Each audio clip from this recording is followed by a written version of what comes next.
მოგესალმებით ღვთისმშობლებო. ნებისმიერი ადამიანი რომ გააჩეროთ და კითხოთ აიტანდნენ თუ არა გამუდმებულად უსამართლობას, ყველა მათგანი გიპასუხებთ რომ არა. მაშინ როდესაც იგივე ადამიანები თავადვე იქცევიან ხოლმე უსამართლო სხვების მისამართით. მაშ რასთან გვაქვს საქმე?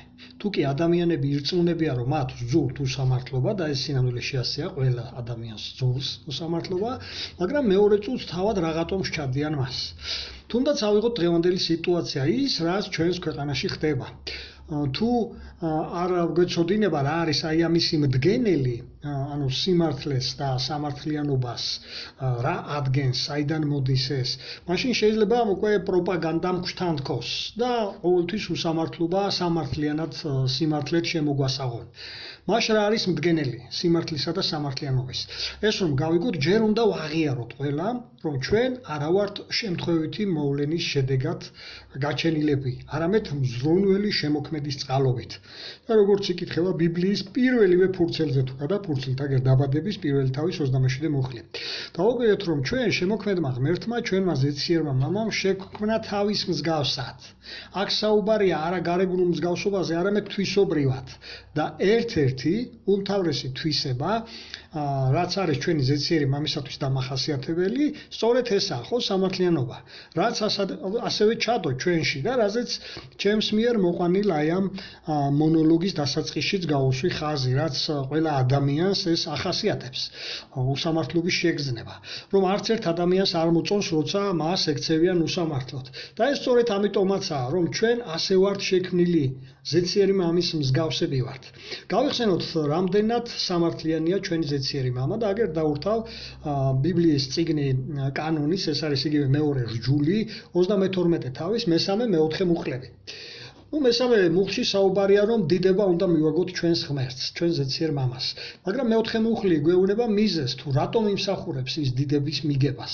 ერთ-ერთი მიზეზი, მრავალი მიზეზი არის იმისათვის, რომ ჩვენ დიდება მივაგოთ ზეციერ მამას, მაგრამ ამ კონკრეტულ ვიდეოში ვსაუბრობ ამ ერთ-ერთ მიზეზზე, თუ რატომ უნდა ვადიდებდეთ ჩვენ შემოქმედს და აი ამ მიზეზებს უკვე მომდევნო ვიდეოებშიც უკვე ნელ-ნელა შემოგთავაზებთ სხვა მიზეზებს, თუ რის გამო იმსახურებს ჩვენი ზეციერი მამა დიდებას.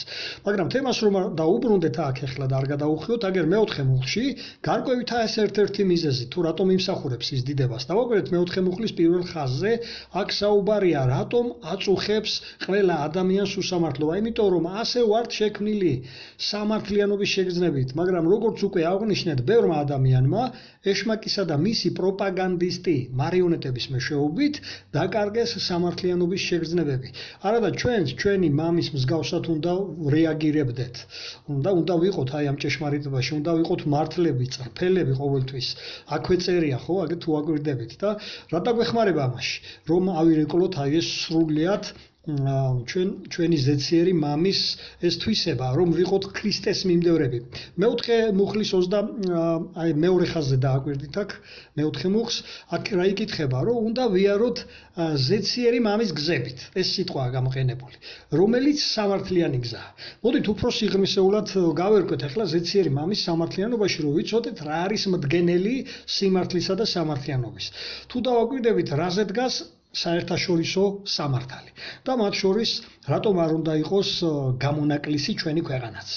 დავაკვირდეთ პრეზიდენტებს, როდესაც ირჩევენ ხოლმე ინაუგურაციების დროს, რაზე დებენ ფიცს კონსტიტუციის გარდა. ესაა ბიბლია. ასევე დავაკვირდეთ სასამართლოებში, როდესაც ვინმე აფიცებინებენ, რომელიც ამბობს, რომ იტყვის სიმართლეს და სხვას არაფერს სიმართლის გარდა, რაზე აფიცებენ ხოლმე? კვლავაც ბიბლიაზე. რატომ? იმიტომ რომ მთელი აი ეს მსოფლიო თანხმობაშია იმაში, რომ სამართლის მდგენელი აღებულია წმინდა წერილებიდან. ნახოთ ერთი მონაკვეთი წიგნი იგავნიდან, მე გასულ ვიდეო რგოლებშიც ვისაუბრე ამ წიგნზე და მოგიწოდეთ რომ წაგეკითხათ ეს წიგნი. ვისაუბრე მე გასულ ვიდეო რგოლში მეორე თავის 1-5 ჩათვლით მუხლებში, თუ რა დაგვეხმარება გავიცნოთ და როგორ დაგვეხმარება გავიცნოთ ახლოს ჩვენი ზეციერი მამა, რომელიც ასეთი მზრუნველია ჩვენს მომართ. და რა შემთხვევაში შევძლებდით მასთან მისვლას. ახლა მოდით გავაგრძელოთ ჩვენ ეს მონაკვეთი, იგივე მეორე თავის, ოღონდ ამჟამად 6-დან 9 ჩათვლით მონაკვეთს დავურთავ. დავუკვირდეთ რა განათლებაც არ უნდა მიიღოთ, რა უმაღლესი სასწავლებლებიც არ უნდა დაამთავროთ, სიბრძნეს და აი ამ სიმართლის შეგნებას სამართლიანობის სფეროში აი ამ წმინდა წერილების გამოკვლევის გარეშე ვერსად ვერ შეიძენთ. ამიტომაც კვლავაც გირჩევთ რომ გამოიკვლიოთ ბიბლიის ეს წმინდა წერილი, იგავში მოცემული მოკლე რჩევები. ადვილი საკითხებია თითოეული რჩევა რომ გაიაზროთ ხოლმე, რომელიც საკითხვის შემთხვევაშიც თქვენ უნდა დასვათ ხოლმე თქვენ თავს ასეთი კითხვა საკუთარ თავთან თუ როგორ გამოიყენებ ამ რჩევას სხვის მიმართ, საკუთარი თავის მიმართ, რა შედეგი მოყვება თუ ამ რჩევას არ გაითვალისწინებ, ამ პირიქით, რა შედეგს მოგიტანს თუ მას გაითვალისწინებ. ასეთი მსჯელობით თითოეულ რჩევას შევიგნებთ და ვისწავლით წაკითხულიდან აზრის გამოტანას აი ამ რჩევებისას.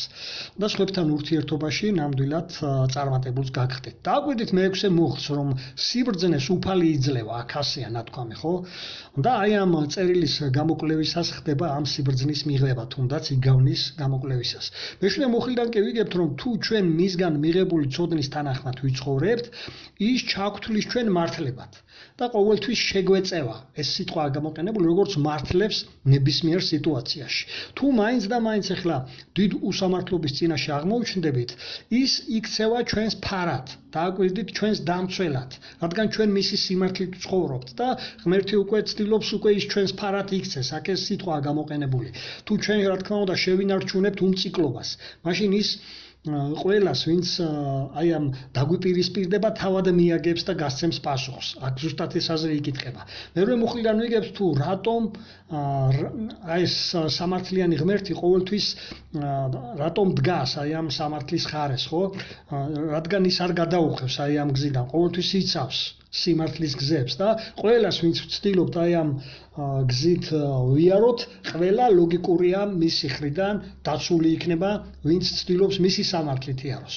ხოლო მე-9 მუხლი გვარწმუნებს, რომ თუ ასე ვიცხოვრებთ, რაც გულისხმობს მე-6 მუხლში ნახსენებს, ვისწავლით ღმერთის სამართალს, მისი წერილებიდან, შევიგნებთ მისი ბაგეთაგან გამოსულ აი ამ რჩევადარიგებებს, რაც აი ამ წიგნში იგავში იკითხება. და რაც წერია ზუსტად თუ კი ასე ვიმოქმედებთ. მაშინ მივხვდებით ხო რა არის სიმართლე, რა არის სამართალი, რა არის სამართლიანობა. მაშინ ჩავწვდებით აი ამ ყოველივეს. ახლა როგორ ფიქრობთ, როგორ უყურებს ღმერთი იმას, რაც მთელ მსოფლიოში, მათ შორის ჩვენს ქვეყანაში და თუნდაც პირადად შენს ცხოვრებაში ხდება. ზემოთ წაკითხული მონაკვეთებიდან გამომდინარე, როგორ გავიგეთ, აღელვებს თუ არა ჩვენზე ციერ მამას ის უსამართლობა, რაც მთელ მსოფლიოზეა გაბატონებული. თუ სულ ერთია მისთვის. ნახოთ რას აპირებს ჩვენი შემოქმედი. ფსალმუნი ნახეთ 37 ფსალმუნი, 22-29 მუხლები, მე ეს ფსალმუნები გასულ ვიდეო რგოლებშიც გავარჩიე სხვა მონაკვეთები და შეგიძლიათ ისინიც მოისმინოთ. რას აპირებს ჩვენი ზეციერი მამა? როგორ იმოქმედებს სიმართლის მოყვარული ღმერთიო? რა იკითხება აქ თქვენ როგორ იგებთ? არ მიატოვებსო თავის წმინდებსო, ვის გულისხმობს თავის წმინდებში? ჩვენ, ვინც ვცხოვრობთ მისი აი ამ სიმართლით, აი ამ სამართლით, რასაც ის ადგენს. არა ჩვენს მიერ დადგენილი სიმართლით, არამედ იმ პრინციპებით, რომელიც აქ წმინდა წერილებში იკითხება. დააკვირდით მომდევნო სიტყვას 22 მუხლში, რომ სამარადისოდ დაცულნი იქნებიანო, მისი გზებით მოსიარულენი. რომელიც უკვე მომდევნო 29 მუხლში მართებულად მოგვიხსენიებს ჩვენ აქ თუ აკვირდებით ამას. და აქვე ნათქვამია როგორი მომავალი გველოდება წინ. აი ამის საპირისპიროდ კი უსამართლოებს, რომელთა მიზეზითაც დღეს აი ეს ბოროტება მძინავებს თემ მსოფლიოში, ჩვენს ქვეყანაში განადგურება ელით, გადაშენება, როგორც აი შემდგომ მუხლებშიც თუ ნახავთ ეს სიტყვა გამოყენებული და მე ამაზე გასულ ვიდეოებშიც ვისაუბრე, ისინი გადაშენდებიან, როგორც დინოზავრები გადაშენდნენ. ამაზეც ვისაუბრე. და ამიტომ გირჩევთ რომ შემოხვიდეთ და აუცილებლად მოისმინოთ ეს 37 ფსალმუნის განხილვა შემდგომ გასული ვიდეო რგოლიდან. რადგან მოახლოებულია უფლის რისხვის დღე და სწორედ ამაზე საუბრობს ეს მონაკვეთი და მართალთა გადარჩენაზე. გვესმის რატომაა მნიშვნელოვანი ის თუ რა არის შენთვის პირადად სიმართლისა და სამართლის მდგენელი, რომ არ შეგიყვანონ სიმცდარეში ეშმაკის პროპაგანდისტებმა და მისმა მარიონეტებმა, ბნელეთის მოციქულებმა თუ აი ამ რელიგიურმა მეზღაპრეებმა. ასე რომ მისთვის სულ ერთი არ არის ის, რას დღეს ხდება. უბრალოდ მას ამისათვის თავისი ვადები აქვს დანიშნული. თუ ჩემს გვერდზე შემოხვალთ, დასათაურებული მაქვს ვიდეო რგოლები და ადვილად იპოვი შენთვის საჭირო კითხვებზე პასუხებს. თუ რატომ დაუშვა ამდენი ხანი ეშმაკის თარეში ბოროტება და უსამართლობა ამ ქვეყნად, როდის და როგორ დაასრულებს ყოველივეს და რა იქნება შემდგომ, როდესაც დაიწყება უკვე ჩვენს პლანეტაზე, აი ეს ჩვენი წელთაღრიცხვა რო დასრულდება არმაგედონში, დაიწყება შემდგომი დღიდან უკვე ახალი ერა ქრისტეს 1000 წლიანი მმართველობა. და როგორც გითხარით, აი ამ ყველა კითხვებზე უკვე დევს ჩემს გვერდზე პასუხები. ახლა კი ვნახოთ რა სითხოს და რას მოელის ჩვენგან მისი ქმნილებებისაგან ჩვენი შემოქმედი, ხო? მართალია ღმერთი სიყვარულის ეტალონია და ამაზე მომდევნო ვიდეო რგოლებში ვისაუბრებ, გულმოწყალე და მიმტევებელი, მაგრამ ის ასევე საშიში ხდება მათთვის, ვინც ჯიქურ და უტიფრად არღვევენ სამართლის საძირკვლებს. ის რასაც უყურებთ თუნდაც ჩვენს ქვეყანაში, ხო?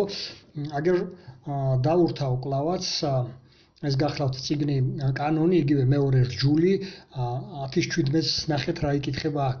როდესაც ვისთვის იქცევა ღმერთი საშიშად დავაკვირდეთ და ვის უნდა გქონდეთ საშინელი მონლოდინი თავიანთი ქმედებებზე.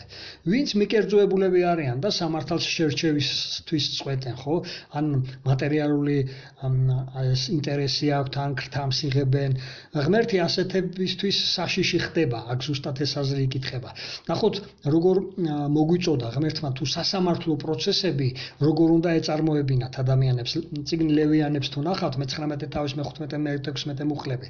ნახეთ, დღეს ეს პრინციპები დარღვეულია ჩვენს ქვეყანაში, ხო? სწორედ ამას ითხოვენ აქციებზე გამოსული მომიტინგეები, რომ სასამართლოში არ ხდებოდეს უსამართლობა და რაც ასევე მე-9 მუხლშია ნახეთ აქ ნათქვამი, ხო? დავაკვირდეთ უпроსტოდ ეს არის მე-9 მცნების დარღვევა. პირდაპირ წერია, ხო, მე-9 მცნებაში, რომ ცილი არავის დასწამო და პირდაპირ ამის დარღვევა რაც სასამართლოებში ხდება. და აქ იკითხება მე-16 მუხლში, ხო, ეს ცილის წამებას ნუ დაიწყებო. როდესაც იესო მიწაზე იმყოფებოდა იმ პერიოდში, მაშინდელი ხელისუფლების მცველები, იგივე იმდროინდელი სპეცრაზმელები, მაშინ სიტყვა არ ერქვათ, ჩვეულებრივ მეომრებად მოიხსენიებდნენ ისინი, დაინტერესდნენ თუ როგორ მოქცეულიყვნენ, რომ ღმერთის რისხვა არ გამოეწვიათ. და ვნახოთ რა პასუხი მიიღეს მათ. ლუკას სახარების მე-3 თავის მე-14 მუხლი. მათ კი უნდა შეესრულებინათ თავიანთი მოვალეობა, დაეპატიმრებინათ ვიღაც, ხო, ვინც მართლა დამნაშავე იყო, ვინც რაღაცას ჩადიოდა, ან ქურდობდა ამ მსგავს რაღაც კვლელობას ან ძალადობას ჰქონდა ადგილი, მაგრამ როგორ უნდა დაეპატიმრებინათ აქ ამაზე საუბრობს. თუ კი ამისი აუცილებლობა იარსებებდა. პირველი, აი ნახოთ სამი რამ იკვეთება აი ამ მონაკვეთში. პირველი, არავისთვის შეურაცხყოფა არ უნდა მიეყენებინათ, რადგან სასამართლოზე უნდა გადაწყვეტილიყო ტუსარის მომავალი განაჩენის მიხედვით. თუ იმ დროში რა წესები და კანონებიც არსებობდა და მეომრებს ის არ უნდა დაემცირებინათ, არა ადამიანურად არ უნდა მოპყრობოდნენ, სადისტურად, ხო, ეს აშკარად იკვეთება, აგერ შემოხაზულები მაქვს ეს მონაკვეთები, რადგან ყველა ადამიანი ღვთის ქმნილებაა და საბოლოოდ უფალმა უნდა გადაწყვიტოს ყველას მომავალი. და მეორე, ცილის წამებით აი ეს ცრუ ბრალდებები არ უნდა დაედოთ, თუ პიროვნება მართალი იყო, ტყუილად არ უნდა დაებრანლებინათ რამე, რაც უკვე მესამე აგერ შემოხაზული რაც მაქვს იქ გადადის, რის გამო აბრალებენ ხოლმე ხშირად. ქრთამის გამო, პრემიის გამო, ხო, ბრცუ ბრალდებები ჟღერდება. და აქ ზუსტად ეს არის, რომ დასჯერდითო თქვენს საფასურს იმას, რასაც იღებთო ხელფასს და ამის მეტის მოლოდინი ნუ გექნებათო. პირდაპირ უთხრა, ხო, ეს ჩაწერილია აგერ. ანუ ხელფასი რაც გაქვთ ის იკმარეთო და მეც ნუღა მოინდომებთო ქრთამის სახით, სიმართლის გასაბრუნებლათო. აქ ზუსტად ეს აზრია. როგორი გარკვევით იკითხება, ხო, შავით თეთრზე, ვისაც ჭეშმარიტება და უფლის შეხედულებები აინტერესებს. მისგან მომდინარე აი ეს სამართლიანობასთან დაკავშირებით. ეხლა ვისაც წყურია უფლის სიმართლე, გირჩევთ მონახოთ ბიბლიაში თუნდაც ეს წიგნი იგავნი, რომელიც ზემოთ ვახსენე და გირჩიეთ რომ ის აუცილებლად გამოიკვლიეთ, აგერ ერთი რჩევა ნახოთ კიდევ იგავნიდან მე-18 თავის მე-5 მუხლია, რას იგებთ აი მაგალითად აი ამ მონაკვეთიდან პირადად თქვენ. როგორ დაასრულებენო ცრუ მოწმეებიო, რას ამბობს უფალი? გვახსოვს ხო, რომ ბოლო სიტყვა ყოველთვის უფალს ეკუთვნის და აგერ უფლის სიტყვაა ეს. ამას ვერავინ ვერ დაამახინჯებთ. და უფალს ვერავის ვერასოდეს ვერავინ ვერაფერს ვერ დაუმალავს. და ბოლოს სიტყვას ყოველთვის სიტყვის უფალი, ყოველთვის ბოლოს, ხო? მის ხელშია ყველა ცრუმუწნეები. საჯელს მოლოდინში უნდა იყვნენ ასეთი ადამიანები. და თუ კი არ შეინანებენ, რა თქმა უნდა, სინანული ის იქნება, თუ აღიარებენ თავიანთ ამ შეცდომას ღმერთთან ლოცვაში, პატიებას თხოვენ და იმ ადამიანების შესახებ, ვისაც სრულბრალდება გააჟღერეს, ხმამაღლა, რადგან საზოგადოებრივი დიდი ინტერესია, გამოვლენ და იტყვიან, რომ მას დაავალეს ამის თქმა და იგი მზად არის შეინანოს თავისი საქციელი. და ეს თქვა, რომ ესენი სრულბრალდებები იყო. აგერ კიდევ ერთ რჩევას მოვასწრებ აქ. იგავნის 28 თავის მე-9 მოხს დაურთავ. ესეთი ადამიანები, ესეთი სპეცრაზმელები შეიძლება მიდიან საოცრებში, ესეთი კადრები მინახავს, იქ სანტელს ანტებენ, ვიღაცა მღვდელი მათ გვერდში უდგა და ჩუმად აკეზებთ ასეთ ადამიანებს, იმ მღვდელსაც მოეთხოვება და ამათაც ნახე რა იკითხება, გარკვევით იკითხება აქ, რომ ასეთების ლოცვა სიბილწეთ ითვლება, ვინც არ უსმენს უფლის რჯულს, რაც აქ იკითხება და ამას არ იღებენ უფლისაგან, სიბილწეა მათ.